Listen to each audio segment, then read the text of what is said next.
नमस्कार बच्चों। आपने अब तक अभिज्ञान शाकुंतलम के 4 अंक पढ़े हैं। आज हम 5वां अंक प्रारंभ करने से पहले पंचम अंक का सारांश पढ़ेंगे। शकुंतला को लेकर कण्व ऋषि के आश्रम से गौतमी, कण्व की छोटी धर्म बहन, तथा शारद्वत व शारंगधर नामक कण्व ऋषि के शिष्य हस्तिनापुर राजा दुष्यंत के पास जाते हैं। उस समय राजा अंतःपुर में है। इस अंक में निम्नलिखित कथा भाग को प्रस्तुत किया गया है। राजा दुष्यंत को आश्रम के ऋषियों के आगमन की सूचना। अंतःपुर का सेवक कंचुकी राजा दुष्यंत को यह सूचना देता है कि कण्व ऋषि के आश्रम से तपस्वी गण आए हैं जो महर्षि कण्व का संदेश आपको देना चाहते हैं। राजा उपाध्याय सोमरात को सूचना भेजता है कि आश्रम वासियों का वैदिक विधि से सम्मान करके उन्हें यज्ञशाला में स्थान प्रदान करें, क्योंकि यही स्थान उनके अनुरूप है। मैं भी अर्थात मैं राजा भी वही आ रहा हूँ। राजा की राज्य कार्य में व्यस्तता। राजा दुष्यंत राजधर्मासन में बहुत व्यस्त थे। वे थकान दूर करने के लिए संगीतशाला में चले गए थे।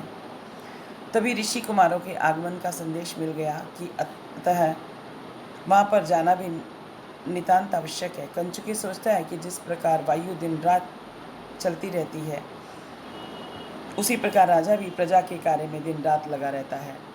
राजा स्वयं यही बात अनुभव करता है कि राज्य जो होता है थकान दूर करने के लिए उतना नहीं होता जितना श्रम प्रदान करने वाला होता है। अतः दुष्यंत को थकने पर भी यज्ञशाला में ऋषि कुमारों से मिलना आवश्यक हो गया है। रानी हंसपदिका का आक्षेप। जैसे ही राजा न्यायालय से थककर संगीतशाला में जाता है, वहाँ रानी हंसपदिका गीत गा रही है। उस गीति में राजा पर आक्षेप किया गया था। गीति का भाव इस प्रकार था कि कमल में निवास करने वाले हे भ्रमर, तुम आम्र मंजरी का स्वाद लेकर उसे भूल गए हो, पुनः कमल में आकर रहने लगे हो। राजा इसका अर्थ समझता है कि मैंने हंसपदिका से एक बार प्रेम करके उसे भुला दिया है। वास्तव में यहाँ पर व्यंग्य है कि अंतःपुर में रहने वाला राजा वन में जाकर शकुंतला से प्रेम करके भूल गया है और अंतःपुर में आनंद मना रहा है। यद्यपि राजा हंसपदिका के पास जाने का संदेश भेज देता है, परंतु राजा का मन अनजाने में किए गए प्रेम से व्याकुल हो जाता है। तपस्वियों के आगमन के विषय में राजा की आशंका। राजा यज्ञशाला में जाने से पूर्व यह सोचता है कि आश्रम से ये तपस्वी गण क्यों आए हैं। इसके 3 कारण होने चाहिए। पहली बात कि तपस्वियों का तपस्या में कोई विघ्न है तो आए हैं, या तपस्वियों के प्रति किसी का अनुचित व्यवहार है, या मेरे राजा के पापाचरण के कारण वृक्ष व लताओं का फलना फूलना बंद होना है। इन आशंकाओं के साथ राजा यज्ञशाला में प्रवेश करता है। तपस्वियों का राजा को कण्व ऋषि का संदेश। राजा के यज्ञशाला में पहुंचने पर परस्पर तपस्वीगण व राजा परस्पर कुशल क्षेम पूछते हैं। तत्पश्चात शारंगधर राजा से कण्व ऋषि का संदेश देते हैं कि इस शकुंतला ने और तुमने संबंधियों से बिना पूछे जो प्रेम विवाह किया है, ऋषिवर ने इसके लिए तुम दोनों को अनुमति दे दी है, क्योंकि बराबर गुण वाले वर और वधू के समागम के लिए विधाता ने भी उसकी प्रशंसा ही की है। अतः राजा, आप जो राजा हैं, इस शकुंतला को पत्नी के रूप में स्वीकार करें। और दूसरी बात यह है कि विवाहिता स्त्री पति के पास ही शोभा प्राप्त करती है। शाप के कारण राजा का शकुंतला को अस्वीकार करना। राजा शापग्रस्त था, अतः शकुंतला व उसकी प्रेम कथा को याद न कर सका। इसी प्रकार इस प्रस्ताव को सुनकर राजा को आश्चर्य होता है और वह कहता है कि विवाह संबंधी कल्पना जो है वो सर्वथा असत्य है। राजा के इस प्रकार के वचन सुनकर शकुंतला को आश्चर्य होता है। उसे ये विश्वास नहीं था कि राजा उसे अस्वीकार कर देगा। वह सोचती है कि खेद है कि राजा को विवाह में भी में ही संदेह है। आश्रम में प्रतिज्ञापूर्वक मुझे धोखा देकर राजा का इस प्रकार कहना क्या उचित है। पहचान के लिए शकुंतला का घूंघट हटाना। जब राजा शकुंतला के साथ विवाह को अस्वीकार कर देता है तो गौतमी शकुंतला के मुख से उसका घूंघट हटा देती है, जिससे राजा उसे शीघ्र पहचान सके। राजा शकुंतला के अनुपम सौंदर्य को देखकर चकित तो होता है, परंतु उसे ये याद नहीं आता कि उसने शकुंतला के साथ कभी विवाह भी किया था। वह स्पष्ट मना कर देता है और कहता है कि इसके पेट में किसी अन्य की संतान है। इस पर पर्याप्त वाद विवाद भी होता है। वह स्पष्ट मना कर देता है क्योंकि वनवासिनी शकुंतला असत्य कैसे कह सकती है।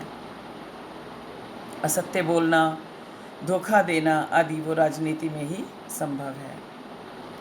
शकुंतला का प्रेम प्रसंग संबंधी 2 प्रमाण प्रस्तुत करना। शकुंतला कहती है कि अधिक विवाद ना हो, इसी कारण कण्व ऋषि का दूसरा शिष्य शारदत्त शकुंतला से कहता है कि हमने जो कहना था वह कह दिया है, अब तुम ही अपने प्रेम विवाह के विषय में कहो। शकुंतला अत्यंत निराश होती है और वह जानती है कि राजा ने उसे धोखा दिया है, फिर भी वह प्रेम संबंधी 2 प्रमाण देती है। पहली बात कि राजा ने अपने नाम से अंकित अंगूठी उसको दी थी, परंतु शकुंतला को वह अंगूठी नहीं मिलती है क्योंकि वह अंगूठी यहाँ आते समय शची तीर्थ में स्नान करते समय गिर गई थी, अतः शकुंतला वहाँ पर झूठी पड़ जाती है। दूसरी बात, राजा ने एक बार तपोवन के मृग को पानी पिलाना चाहा था, परंतु अपरिचित होने के कारण उसने नहीं पिया। जब शकुंतला से जैसे ही पानी पी लिया, वैसे ही उस मृग ने भी पानी पी लिया। तभी राजा ने कहा था कि सभी अपने सजातियों पर विश्वास करते हैं। राजा दोनों बातें को असत्य व बनावटी कहता है। शकुंतला भी राजा पर आरोप लगाती है और क्रोध करती है। वह बार बार रोती है। शारंग्रव का शकुंतला को समझाना। शारंग्रव शकुंतला को समझाता है कि तुम बिना कारण ही दुष्चरित्रा बन गई हो। अनजान व्यक्ति से कभी भी प्रेम नहीं करना चाहिए, बल्कि प्रेम सदा परीक्षा करके ही करना चाहिए। अतः एकांत में जो प्रेम संबंध है, विशेष परीक्षा करके ही करना चाहिए। शकुंतला बेचारी क्या करे, इस दशा में मैं विवश हो गई। शिष्यों का शकुंतला को वहीं छोड़कर चले जाना। शारद्वत तापस राजा से स्पष्ट कहता है कि वह तुम्हारी पत्नी है, आप इसे स्वीकार करें या ना करें, क्योंकि पत्नियों पर तो पति का ही पूर्ण अधिकार होता है। वे सभी शकुंतला को छोड़कर चले जाते हैं। तभी शकुंतला गौतमी के पीछे पीछे जाती है, परंतु शारंग्रव कहता है कि यदि राजा तुम्हारा पति है तो इसी के पास रहो, चाहे दासी बनकर रहना पड़े। शकुंतला को वहीं छोड़कर सभी चले जाते हैं। शकुंतला का राजपुरोहित के साथ जाना। इस द्विधा में राजपुरोहित राजा के समक्ष एक प्रस्ताव रखता है कि ज्योतिषियों के अनुसार राजा का प्रथम पुत्र चक्रवर्ती होगा। जब तक शकुंतला के संतान की उत्पत्ति होती है तब तक यह मेरे घर में रहेगी। यदि इसकी संतान चक्रवर्ती लक्षणों से युक्त है तो शकुंतला को सम्मान के साथ राजा को अंतःपुर में ले जाना होगा, अन्यथा इसे पिता के घर भेज दिया जाएगा। राजा इस बात को स्वीकार करता हुआ कहता है, जैसा आपको अच्छा लगे। शकुंतला राजपुरोहित के पीछे पीछे चलती है। तभी पुरोहित आकर सूचना देता है कि अप्सरा तीर्थ से एक तेजस्वी मूर्ति आई और शकुंतला को उठाकर ले गई। राजा को आश्चर्य होता है। वह सोचता है कि विवाह की बात तो मुझे याद नहीं है, परंतु मेरे चित्त में यह विश्वास जग रहा है कि यह शकुंतला मेरी ही पत्नी है। इस प्रकार से ये 5वां अंक समाप्त हो जाता है।